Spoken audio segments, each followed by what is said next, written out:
जगह जिन जगदम्बा की सूक्ष्म उपस्थिति को हम प्रणाम करते हैं, नमन करते हैं, वंदन करते हैं।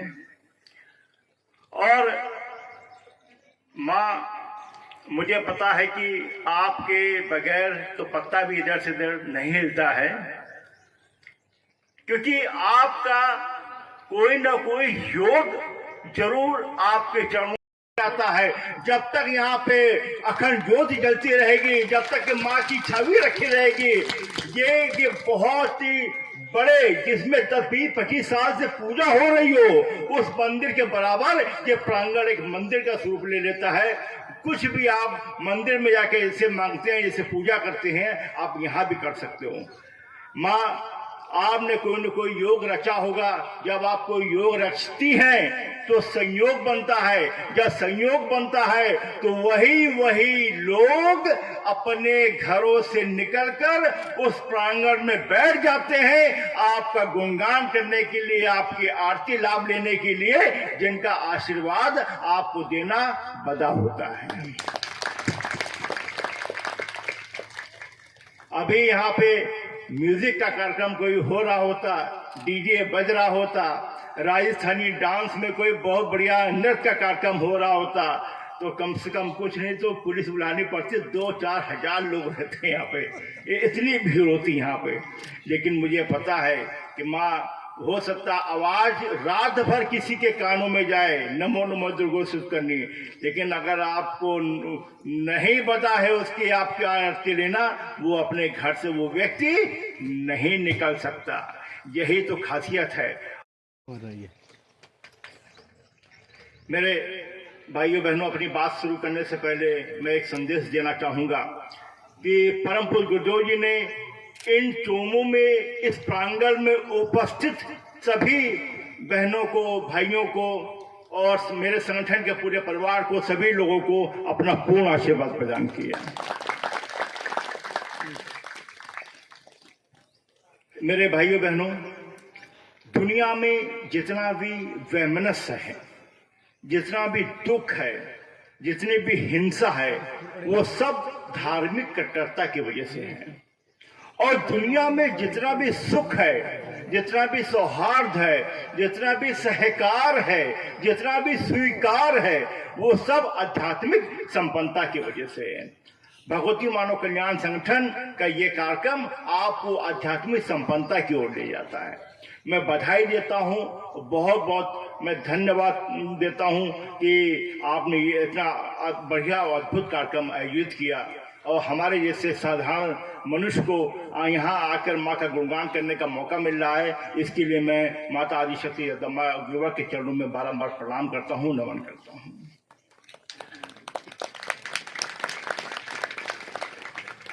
ये कोई पाठ नहीं कि पाठ हो गया, वहां पे हम चले गए, या इसके बाद खाने पीने का हुआ तो खा पी के आ गए। ये पाठ कहीं भी हो, आप लोग नोट कर लें, संगठन के लोग भी आप बताया करें कि फला तारीख को फला जिले में, फला क्षेत्र पे, फला गांव में, फला शहर में अखंड श्री दुर्गा चालीसा का पाठ होने वाला है। वो पाठ का दिन संकल्प का दिन है। अगर आपने किसी अवगुण को त्यागने का आज यहां संकल्प ले लिया तो निश्चित मानिए 100 में से 99 लोग खाली हाथ नहीं जा सकते। वो संकल्प उनका पूर्ण होगा ही होगा। आज का जो दिन है वो अपने किसी एक अवगुण या 2 अवगुण, जो भी आपकी इच्छा हो, वो अवगुणों के त्यागने का दिन है। आज का दिन सेवा का संकल्प लेने का दिन है। आज का दिन साधना का संकल्प लेने का दिन है, परोपकार का संकल्प लेने का दिन है, तप का संकल्प लेने का दिन है। जो भी आपको लगता हो कि मेरे शरीर में, मेरे जीवन में, मेरी चीजों में अगर इस चीज की कमी है तो उसका संकल्प लेने का दिन है आज। अगर माता आदि शक्ति जगत जगदम्बा से कभी मांगना हो, चाहे यहाँ या दुनिया के किसी भी मंदिर में, तो हमेशा मांग लो भक्ति, ज्ञान और आत्मशक्ति का वरदान उनसे मांगना। हे माँ, भक्ति देना तो ऐसी भक्ति देना, चाहे आंधी हो, चाहे तूफान आ जाए, चाहे मेरे शरीर के कितने टुकड़े हो जाएं, अगर आखिरी एक टुकड़ा भी शेष रहे तो वो सिर्फ जय माता दी बोले और आपका नाम स्मरण करे।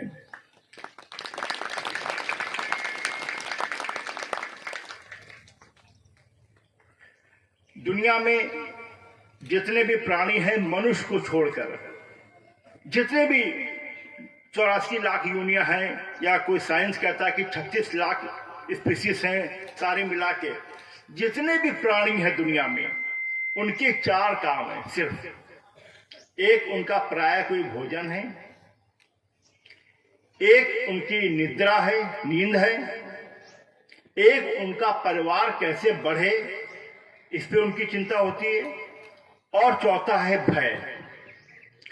पूरी दुनिया में भगवान की सबसे उत्तम कृति, भगवान ने सबसे अद्भुत रचना अगर किसी की है वो मनुष्य की है, जिसको एक विचार शक्ति आपके दिमाग में डाल दी है, आपको सोचने की शक्ति दे दी, आपको समझने की शक्ति दे दी, आपको सत्य और असत्य का भेद कराने की शक्ति प्रदान कर दी। और वही शक्ति जो है आज आपको अपने घरों से लेकर यहाँ पे, बहुत से आवारा जानवर हो सकता चौमों में घूम रहे हों, उनके कानों में भी आवाज गई होगी, लेकिन उनके कान दिमाग में वो विचार शक्ति नहीं आई होगी। ये विचार शक्ति मनुष्य में आई है। तो मनुष्य का जो जीवन है वो अद्भुत, बड़े भाग्य मानुष तन पावा। बहुत ही भाग्य से हमको मनुष्य तन मिला है। और मनुष्य भोग को भोगने का जीवन नहीं है। मनुष्य जो तन मिला है हमको, अपने कर्म दंडों को भोगने को मिला है। हे माँ, हे भगवान, आपने हमको दे दिए, जो भी हमने दुनिया में 100 जन्मों से हमारा जन्म हो रहा, जो भी कर्म दंड मेरे बचे हों वो सब हम भोग लें, जिससे कि हम मोक्ष की तरफ, पिता के चरणों की तरफ आगे बढ़ जाए। इसका मेन काम ये है। और क्योंकि जिस काल में हम जी रहे हैं, हम सांस ले रहे हैं, वो काल मानवीय मूल्यों के पतझड़ का युग है, सांस्कृतिक मूल्यों के क्षरण का युग है, या मैं कहूं आर्थिक युग है, चरित्र के हिरास का युग है। चारों ओर भय है, चाहे चौमू हो, चाहे जयपुर हो, चाहे वो बॉम्बे हो, चाहे वो कलकत्ता हो, चाहे वो लंदन हो, चाहे अमेरिका हो, हर व्यक्ति भय में जी रहा है। कोरोना आ गया, मेरा क्या होगा? अगर हम नहीं रहे तो मेरे परिवार का क्या होगा? कोरोना में जितने लोग कोविड से नहीं मरे, उससे ज्यादा लोगों की मृत्यु भय से हो गई। भय से बहुत लोग चले गए, हर प्रकार का भय। जबकि ये झूठ सत्य है, आत्मा की अमरता और कर्म की प्रधानता दुनिया की कोई ताकत छीन नहीं सकती। आप जिस प्रकार कपड़े हैं, ये शरीर कपड़ा धारण करता है, ये कपड़ा फट जाए कोई बात नहीं, दूसरा पहन लो। इसी प्रकार आत्मा है। आज 60-70 साल की जीवन होता है, 80 साल का जीवन होता है, आत्मा रहती है, शरीर छूटता है, आत्मा निकल के दूसरी जगह ट्रांसफर हो जाती है। मतलब तब भी हम भय में बिल्कुल, क्यों? ज्ञान नहीं है। हम धार्मिक तो बहुत हैं, मंदिर चले जाएंगे, टीका लगा देंगे, शंकर जी में जल चढ़ा रहे हैं, हनुमान जी में लड्डू चढ़ा रहे हैं, रोज लड्डू गोपाल कर रहे हैं, लेकिन पता कुछ नहीं, आध्यात्मिक नहीं है। हम लोग बिल्कुल धार्मिक बहुत ज्यादा है, आध्यात्मिक नहीं है। हाँ, हम लोग सब लोग भय में गिरते हैं। बेटा नहीं हुआ, बेटी है तो भय है, बेटी हो गई तो अब क्या करेंगे, उसकी शादी कैसे होगी, उसका भय पड़ा हुआ है। बेटी घर में रह रही है तो भय है, पढ़ेगी लिखेगी नहीं, क्या करेगी, बाहर जा रही है तो भय है। हर चीज में भय है, अब क्या होगा, अब क्या होगा, नौकरी है, ये है, वो है, हर चीज का भय। मनुष्य किसी न किसी प्रकार का भय रख के जी रहा है। चारों तरफ भूख है, अद्भुत भूख है। किसी को भोजन की भूख है, किसी को पैसे की भूख है। इतनी भूख है कि खत्म ही नहीं हो रही है। गुरु जी, महाराज जी बहुत अच्छा, आपका आशीर्वाद मिल गया, 2 करोड़ रुपए के मुझे इस साल धंधा हुआ। महाराज ये हे लड्डू गोपाल, हे हनुमान जी, हे बजरंग बली, हे कान्हा, आप आशीर्वाद दे दो कि अगले साल हमको 5 करोड़ का हो जाए, है ना। छोटी गाड़ी है तो बड़ी गाड़ी आ जाए, एक बंगला है 2 बंगले हो जाए। कई मतलब अभी एक झारखंड में महोदय, कोई सांसद महोदय, उनके नोटी अभी गिनती चल रही है अभी उनके यहाँ, यानी कितने 100 करोड़ रुपया। मतलब कि एक झटके में आदमी निकलता है, सारे नोट, सारी प्रॉपर्टी, सारा तन मन और सारे आपके पर्चे जिनके लिए आप जीवन लगा रहे हैं, वो यहीं के यहीं धरे रह जाते हैं और शरीर त्यागने के बाद आप उनको पहचानते तक नहीं हो, आप पहचान भी नहीं सकते उनको। लेकिन तब भी आदमी बिल्कुल भूख से, है ना। मैं कई बहनों को देखता हूं, मतलब कि उनकी अलमारी खोलो तो 100 साड़ियां होती हैं, और तब भी आज मुझे कार्यक्रम में जाना, एक नई साड़ी होती तो मजा आ जाता थोड़ा सा। ये गुलाबी रंग वाली मेरे पास नहीं है, या ये वाला नहीं है ना। अजीब सी, मतलब इससे क्या मन अशांत है पूरा, है ना। शांति नहीं है, बिल्कुल अशांत है, चारों तरफ भ्रष्टाचार है ना। अपने मोहल्ले से शुरू होकर और राष्ट्र की राजधानी तक चारों भ्रष्टाचार, पूरी दुनिया में भ्रष्टाचार है, अनीति है, अन्याय है, अधर्म। बोले भाई साहब मैं परेशान हूं। हमने कहा तुम्हारी जीभ कंट्रोल में नहीं है। बोले भाई साहब क्या बात कर रहे हैं, जीभ तो मेरी बिल्कुल कंट्रोल में है। हमने कहा अब इसको रसगुल्ला खिलाओ, खा लेगा। फिर बोले भाई साहब चाय पी लो, चाय पी लेगा। भाई साहब ये हमारे जो क्या कहते हैं कि जयपुर के लड्डू बहुत बढ़िया है मोतीचूर का, अच्छा ये भी खा लेगा। भाई साहब दही बड़े एक ले लो, बस एक मजा आ जाएगा, दही बड़े भी खा लेगा, उसके ऊपर हलवा भी खा लेगा, उसके ऊपर कुछ और भी खा लेगा। मतलब जीव उसको पता ही नहीं है, जबकि शरीर की फिजियोलॉजी है। एक बच्चा जब भूखा होता है तो रोता है, माँ उसको दूध पिलाती है, वो शांत हो जाता है, वो समय से कोई बातचीत नहीं है। शरीर जब आपको भूख लगी आपको इंगित करेगा। तो हम लोग क्या करते हैं, सुबह उठ गए तो नाश्ता करना है तो खाना खा लो, दोपहर हो गई लंच हो गया तो खाना खा लो, रात को हो गया तो खाना खा लो, खाना बच रहा है तो खा लो, फिर सुबह फेंका जाएगा। भंडारा चल रहा है तो भाई खाना खा लो, है ना, गए हुआ तो भंडारा तो खाना खा लो। मतलब कभी भी कुछ भी खाया पड़ा। और बहुत से लोग मैंने देखे जीवन में उनके पास एक ही काम है, पैसा कमाओ और खाना खाओ। सिर्फ उनके पास एक ही काम बचा हुआ जीवन में, सुबह से लेकर शाम तक सिर्फ खाते रहते हैं। बस पैसा कमा लो इतना कि मेरा पेट भरता रहे। मनुष्य इसके लिए नहीं दिए क्या? ये काम जानवरों को छोड़ दो, जानवर कर रहे हैं ये काम, है ना, उनको दिया गया। मनुष्य तो ये है कि आप बहुत ही थोड़ा, जितना शरीर को आवश्यक हो उतना भोजन से ग्रहण करें, उसको तपाएं और इसके बाद उसको उपयोग करें। उपभोग नहीं, उपयोग करें। किसमें करें? आत्म कल्याण और जन कल्याण में करें उसको उपयोग। तब आपको ईश्वर की जो आशीर्वाद है ये प्रणाम करने से नहीं मिलता है। आत्म कल्याण और जन कल्याण का भाव लक्ष्य लेकर जब आप उतरते हैं, अपने शरीर को खपाते हैं, तब आपको आशीर्वाद प्रदान होता है। रावण गए, उनके पैरों पे एक बहुत बड़ा पत्थर आ गया पहाड़ का। वो पत्थर उनके पहाड़, और उन्होंने भगवान शिव को हजारों वर्षों तक एक पैर में खड़े होकर साधना की। तब भगवान शिव प्रसन्न हुए और आए। हम तो चाहते कि आज हमने गंगा को दूध चढ़ाया 1 लीटर और शाम को भगवान शिव प्रसन्न हो जाए, रात को सपने में आ जाए, बोलो बस तुम्हें क्या चाहिए। अजीब विडंबना है बिल्कुल। हमारी जीभ कंट्रोल में नहीं है, मेरी आंखें कंट्रोल में नहीं है। मनुष्य, आप 10 साल के बच्चे से लेकर और 85 साल तक के बुजुर्ग तो मोबाइल में कुछ भी दिखा दो, वो देखने को तैयार है, उसकी आंखें मना नहीं कर रही हैं। हमारे कान कंट्रोल में नहीं है, हमारे कानों में कोई भी आवाज गूंज रही हो, हमको क्या लेना देना, पड़ोसी मार खा रहा है खाने दो, देश के बारे में कोई गाली दे रहा है देने दो, हमें थोड़ा दे रहा वो। मतलब कि हमारे ना आंखें कंट्रोल में है, ना मेरा मुंह कंट्रोल में है, ना जीभ कंट्रोल में है।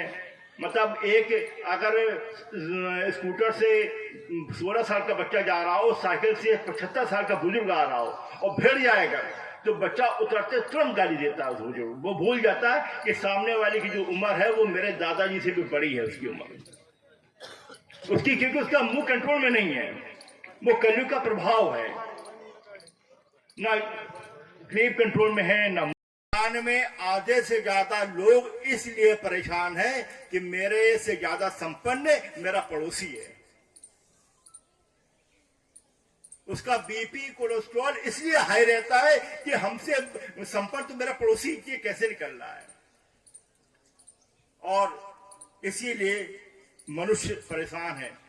मुंबई की मुंबा देवी से लेकर जगन्नाथपुरी तक और माता वैष्णो देवी के दरबार से लेकर रामेश्वरम धाम तक 5 लाख से अधिक मंदिर मस्जिद गुरुद्वारे हैं और लगभग 10 करोड़ से ज्यादा लोग रोज मंदिर में जाते हैं, मस्जिद में जाते हैं, गुरुद्वारा में जाते हैं। इसके बाद भी लोग परेशान हैं।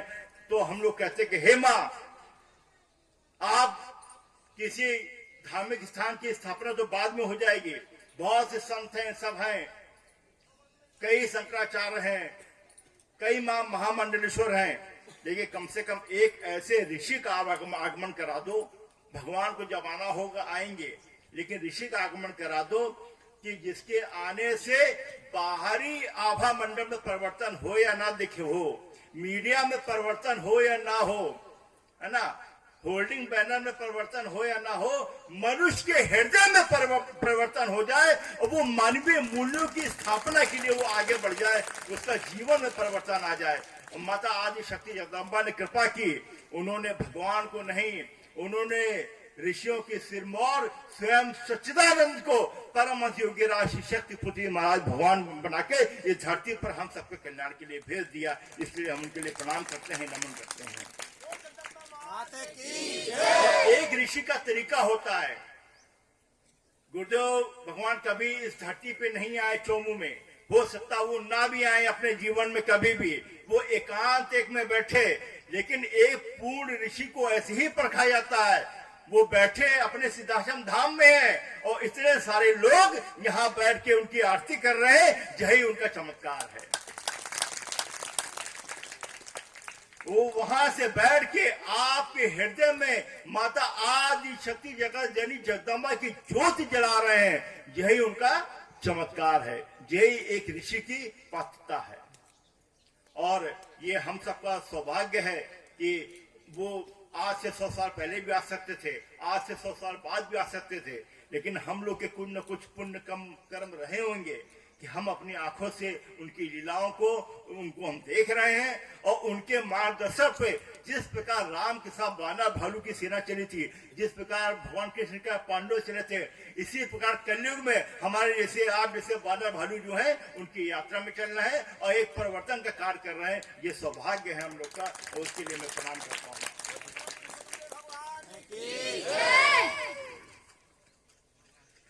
परमहंस योगी राशि शक्ति महाराज गोवर्षि ने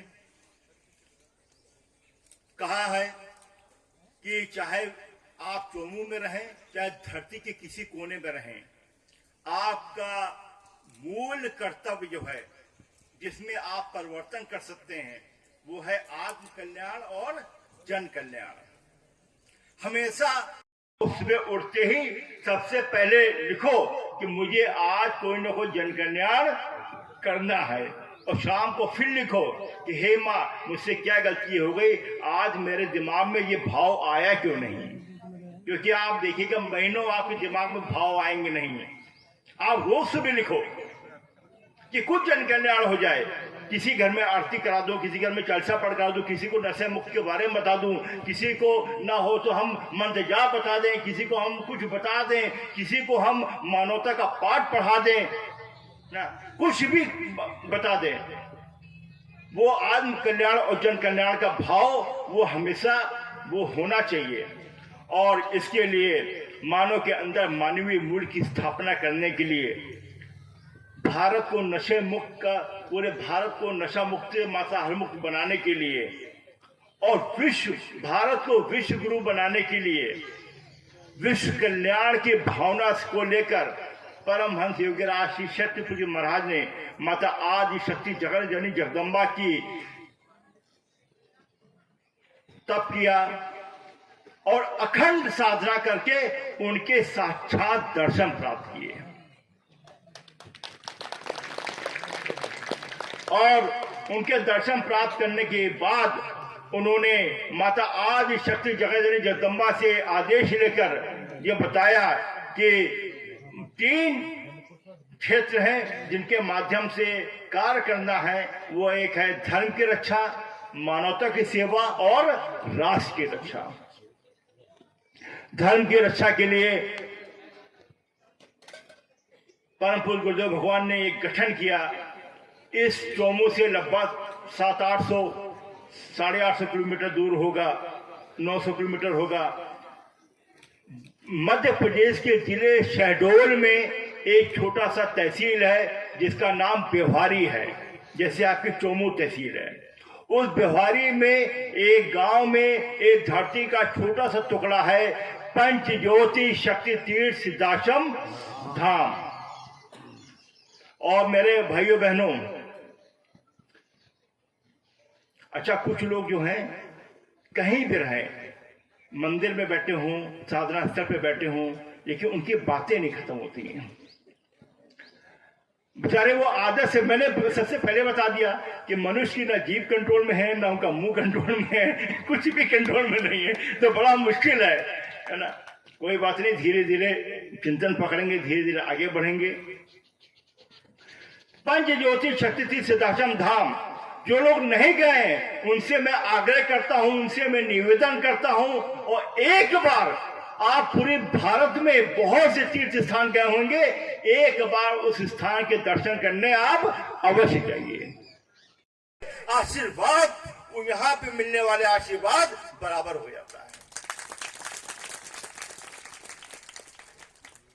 और दूसरा प्रताप उस स्थान का यह है कि अगर दुनिया में कोई नशे से परेशान हो, किसी भी प्रकार का नशा करता हो, अगर वो वहां पे जाता है, रुकता है, वहां पे निःशुल्क भंडारा है, निःशुल्क रहने की व्यवस्था है, तो मान के चलिए 100 में से 98 लोग नशा मुक्त होकर अपने घर की ओर प्रस्थान करते हैं।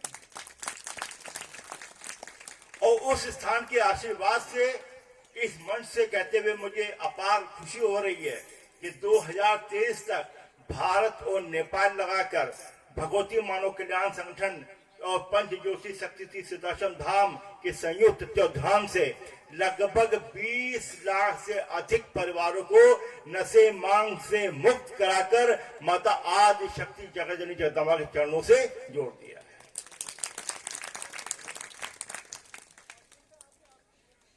वो अखंड जो पाठ है वो आपका एक, मान लीजिए, बहुत बड़ा एक स्थान है। उस पाठ की आशीर्वाद अगर आप चाहो तो चोमू में रोज ले सकते हो। मैं चोमू के जो लोग हैं, मेरे गुरु भाई और जो लोग हैं, मैं उनसे कहना चाहता हूं कि कम से कम 30 परिवार ऐसे खोज लो इस चोमू में जो अपने घर में ध्वज लगा लें, और उनके परिवार में एक व्यक्ति ऐसा हो जो नशा मुक्त हो, नशा और मसाल मुक्त हो। थोड़ी साधना सिखा दो और एक परिवार रोज अपने घर में एक आरती कराए सामूहिक। आपके चोमू में 30 दिन आरती होगी, और जिस दिन लगातार आपने 4-6 महीने कर लिया, आप देखिएगा कई हजार लोग आपसे आरतियां मांगेंगे और आपके पास समय नहीं होगा आरती करने का। एक घर में मां की आरती होगी, थोड़ा परिवर्तन होगा। 2 घर में मां की आरती हो जाएगी, चोमू में और परिवर्तन आएगा। जब 100 घरों में मां की आरती होगी तो चोमू में आपको रोज निकलेंगे, तो आपको जब सुबह उठेंगे तो आपको पॉजिटिव चेतना तरंगे आपको प्रभावित करेंगे। आपको लगेगा कोई आशीर्वाद देके जा रहा है जैसे मुझे, ऐसा वातावरण यहाँ का तैयार हो जाएगा। आपके घर घर में मां के मंदिर हो जाएंगे, आपके हृदय में मां का वास हो जाएगा, ऐसा वातावरण तैयार हो जाएगा। ये कार्य अगर बहनें चाहे तो अपने यहाँ की राजस्थान की माता बहनें तो इस मामले में उदाहरण स्वरूप हैं।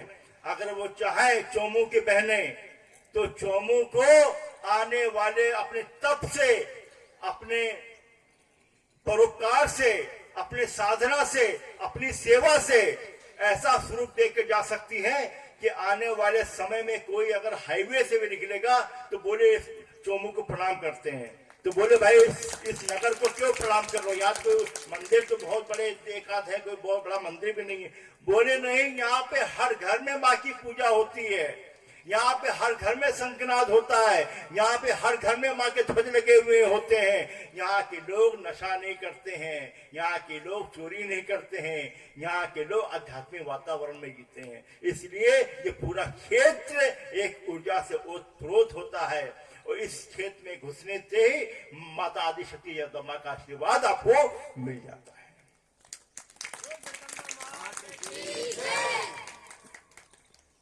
मानवता की सेवा के लिए गुरुवंश सेवा भाव के साथ कार्य कर रहा है।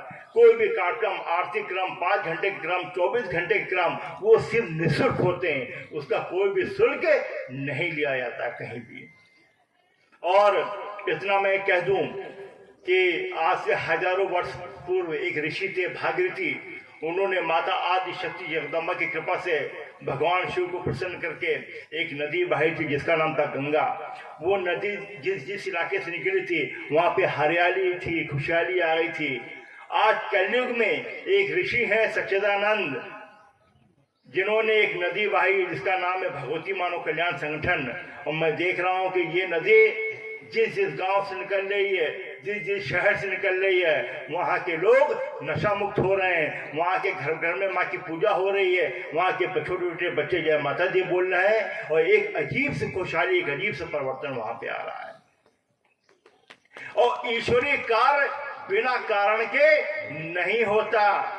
भगवान राम आए, लंका जिस दिन लंका की तरफ मूव किए थे तो रावण का मरना तय हो चुका था, बाकी सारी लीलाएं थी। भगवान कृष्ण आए तो महाभारत का युद्ध और कंस का मरना तय हो गया था, बाकी सारी लीलाएं हैं। आज चौमू में कोई पाठ हुआ है तो इसका भविष्य कुछ न कुछ माता आदि शक्ति जगदम्बा की कृपा से तय हो गया होगा। बाकी सारी लीलाएं हैं, उन लीला में अगर आप चल दोगे आपके कदम रुकेंगे नहीं। तो अपनी डायरियों में नोट कर जाना, आने वाली पीढ़ियां आप पे गर्व करेंगी कि मेरी माताएं बहनी थी, उन्होंने सच्चिदानंद के दर्शन किए थे, उन्होंने माता आदि शक्ति जगदम्बा के दर्शन किए थे, पूजा किया था। आज उन्हीं का प्रताप है कि चौमू के हर घर में मां की पूजा होती है। यहाँ का बच्चा बच्चा नशा मांसाहार से मुक्त होकर राष्ट्र रक्षा, धर्म रक्षा और मानवता की सेवा के लिए अपना जीवन कुर्बान करता है।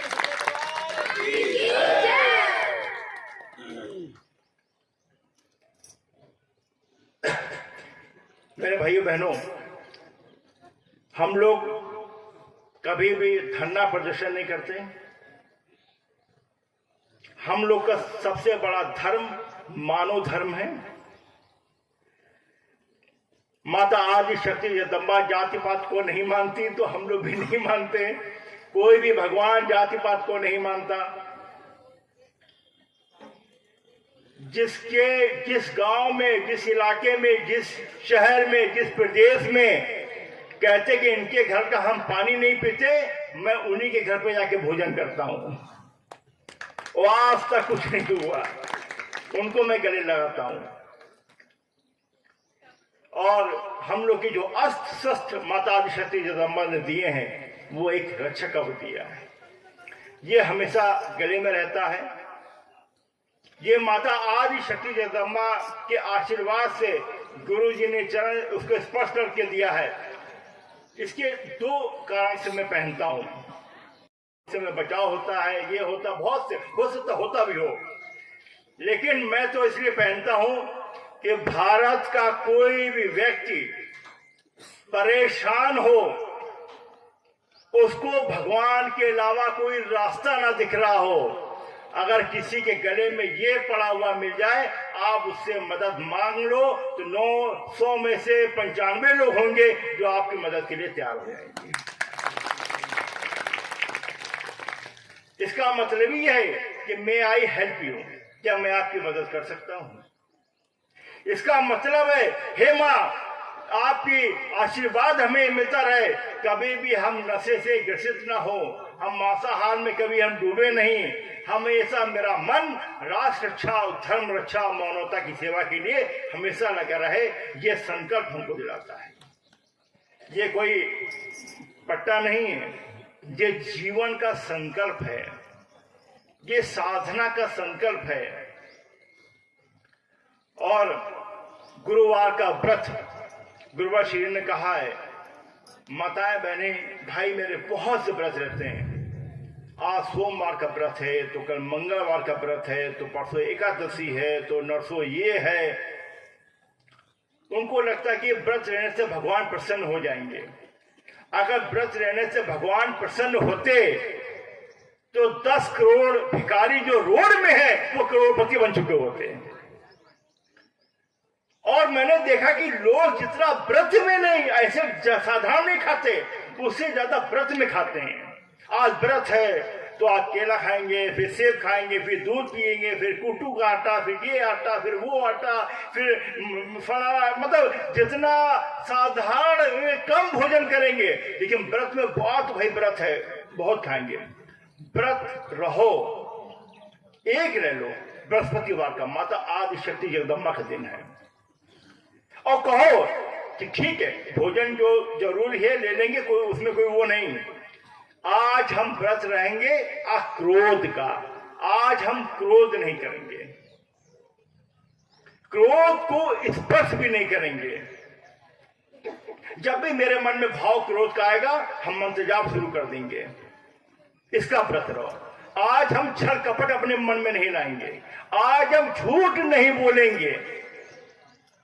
आज हम परपंच नहीं करेंगे मोहल्ले में खड़े होके कहीं भी।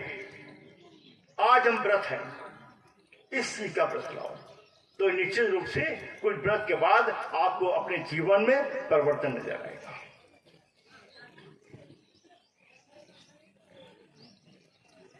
यहाँ बहुत से मेरे युवा बच्चे बैठे हैं, बच्चियां बैठे हुए हैं, उनके लिए जाता हूं, मैं पूछता हूं कि तुम्हारे लिए सबसे, या बहुत से जो और भी लोग उनको उनके लिए भी है, सबसे इंपॉर्टेंट क्या है? तो वो कहते हैं कि हमारे लिए सबसे महत्वपूर्ण है मेरा कैरियर। क्या है? कैरियर। भैया कैरियर होना बहुत जरूरी है। अगर कैरियर हम कुछ भी कर ले, मेरा कैरियर ही नहीं बना तो हम बेकार हो जाएंगे। और मैं कहता हूं आपका कैरियर बहुत शानदार हो जाए, आप इंजीनियर बन जाओ, डॉक्टर बन जाओ, आप कुछ भी हो जाओ, लेकिन अगर आपके पास वेल्थ नहीं है, आपके पास पैसा नहीं होगा, तो आप कहोगे भैया इतना पढ़े लिखे से क्या फायदा?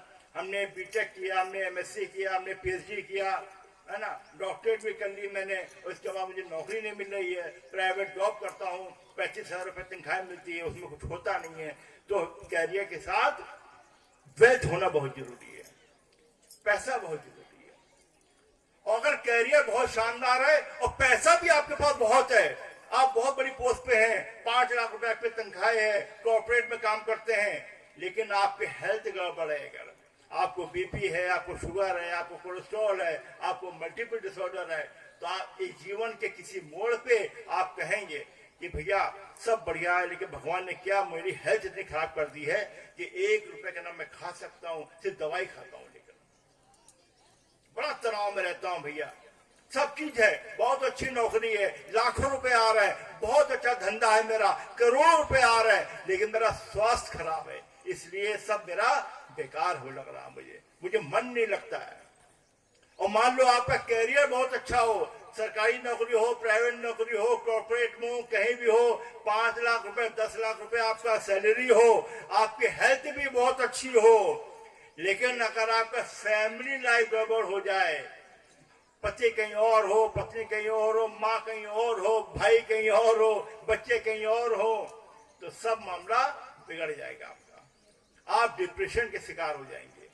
आप अपने जीवन के अंतिम समय में आप बहुत रोएंगे कि इतना बड़ा कैरियर है, इतनी बड़ी कंपनी का मैं सीईओ हूँ, करोड़ों रुपए मेरे पास है, BMW गाड़ी मेरे पास है, लेकिन आज एक भी परिवार के सदस्य मेरे साथ नहीं है, मेरे पास नहीं है।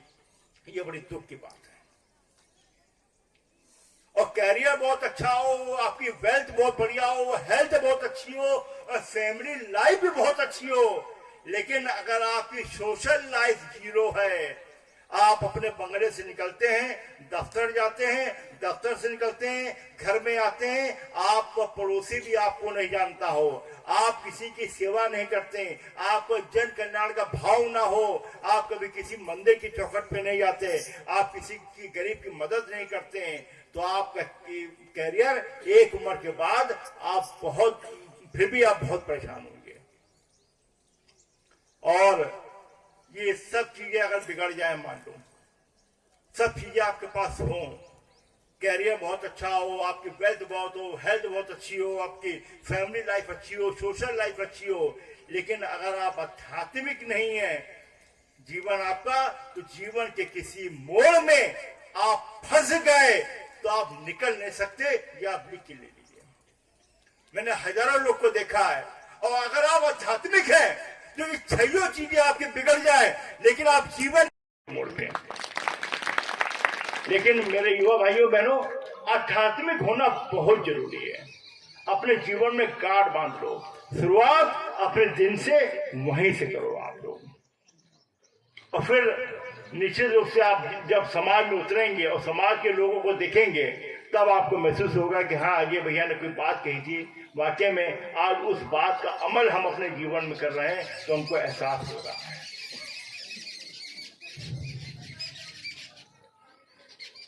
हम माँ की पूजा करें, हनुमान जी के भक्त हों या किसी की पूजा करें, ईश्वरीय गुण हमारे अंदर दिखना चाहिए। जो कहते हैं भैया हमें पूजा करते हैं, हमको आशीर्वाद नहीं मिलता है। आशीर्वाद कैसे पहचानोगे?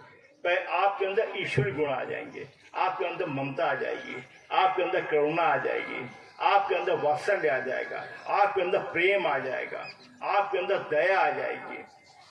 अगर ईश्वर की कृपा नहीं है तो जरा सा पैसा आते ही और एक खंड का मकान बनते ही आपके अंदर अहंकार आ जाएगा।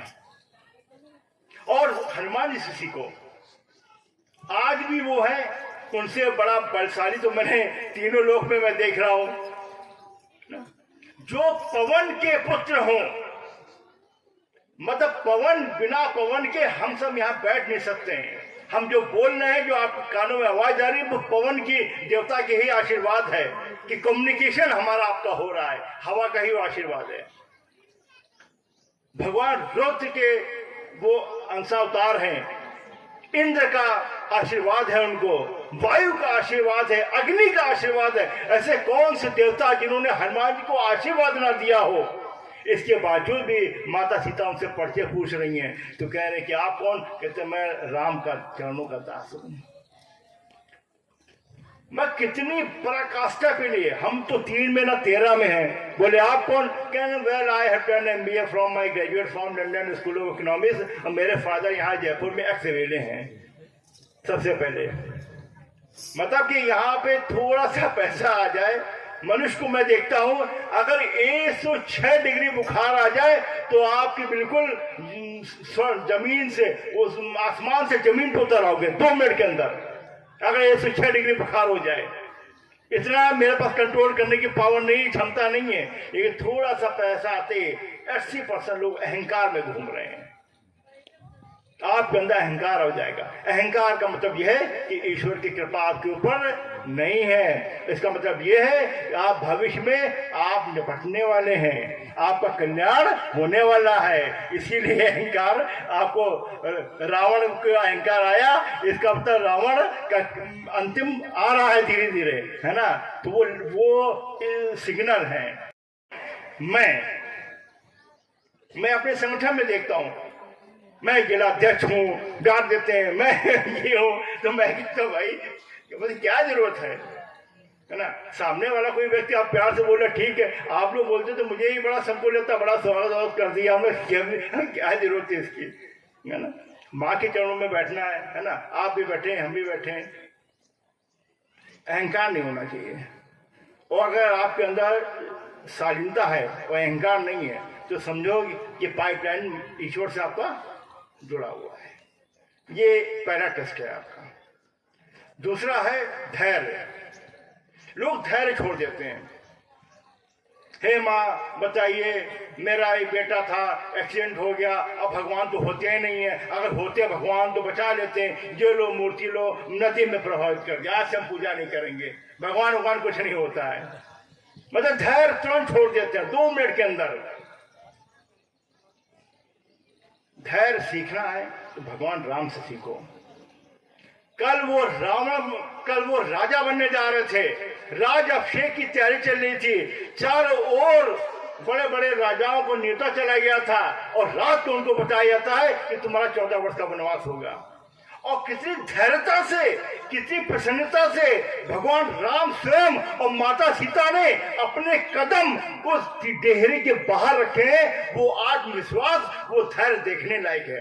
कभी भी कुछ जीवन में आपका धैर्य खो जाए, आप मोबाइल में बिजी हैं, वो लोग पीछे, उनको कुछ नहीं मिल रहा, मोबाइल ही मिल रहा है। कभी भी जीवन में कोई भी संकट आ जाए, कुछ भी हो जाए, लेकिन धैर्य कभी छोड़ने का छूट रहा हो आपका, जीवन के किसी मोड़ में आपका धैर्य आपसे छूट रहा हो, तो आप भगवान राम को याद कर लेना।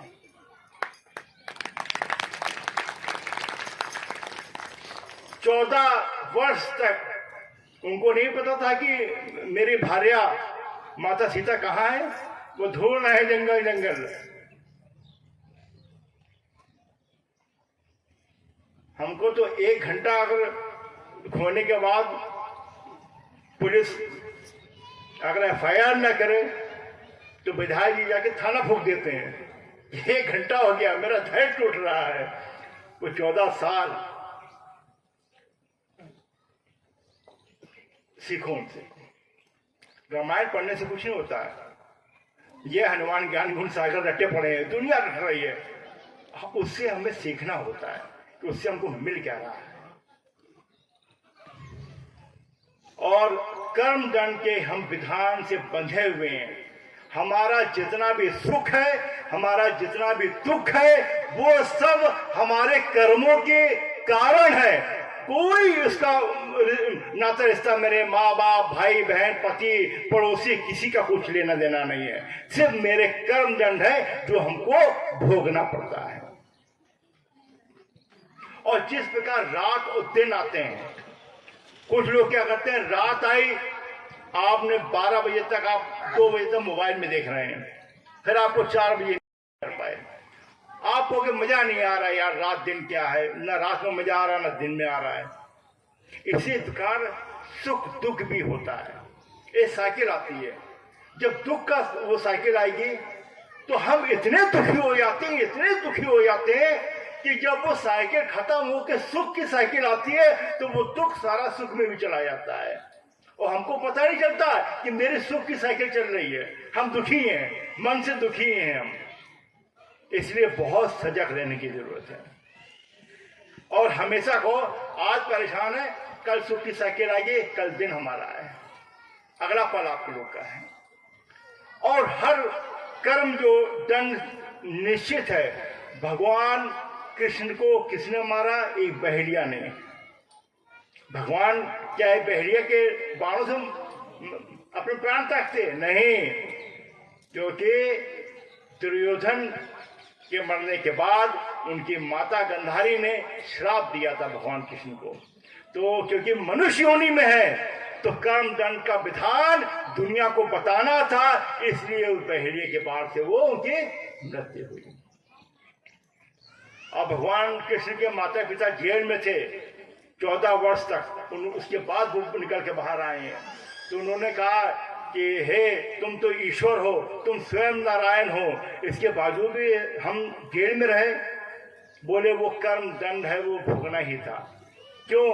क्या वो त्रेता में आप कैकेयी थी, त्रेता में आप माता कैकेयी थी, और क्या फिर यशोदा वो कौन थी? वो उनकी माता थी जिन्होंने वियोग में 14 साल रहे राम की। तो कर्म दंड भोगना ही पड़ेगा। आप जैसे कर्म करेंगे उसका दंड आपको मिलेगा ही मिलेगा। दुनिया की कोई ताकत उसको रोक नहीं सकती। इसलिए परेशान होने की जरूरत नहीं है। वर्तमान आपका है, आप अभी से प्रण खा लो कि हम बिल्कुल सजग रहेंगे, हमसे कोई गलती ना हो, अनजाने में हो जाए, मनुष्य है, कोई दिक्कत नहीं, जानबूझ की गलती ना हो, एक बार हो जाए तो तुरंत गलती अपनी सुधार लो, नहीं तो समझ लो कि कलयुग है, मटिया मेट हो जाएंगे, आपको दंड भोगना पड़ेगा। बड़े बड़े लोग जिनके कई कई हवाई जहाज हवा में टहलते थे, आज वो मेट्रो पे चल रहे हैं इसी जन्म में। मैं उनका नाम नहीं लूंगा, बड़े बड़े उद्योगपति। तुरंत इसी जन्म में कलयुग है, इसी जन्म में भोगना पड़ेगा और अगले जन्म में भी आपको उसी तरह आपको भोगना पड़ेगा। इसलिए बहुत सजगता का जीवन जीने की जरूरत है।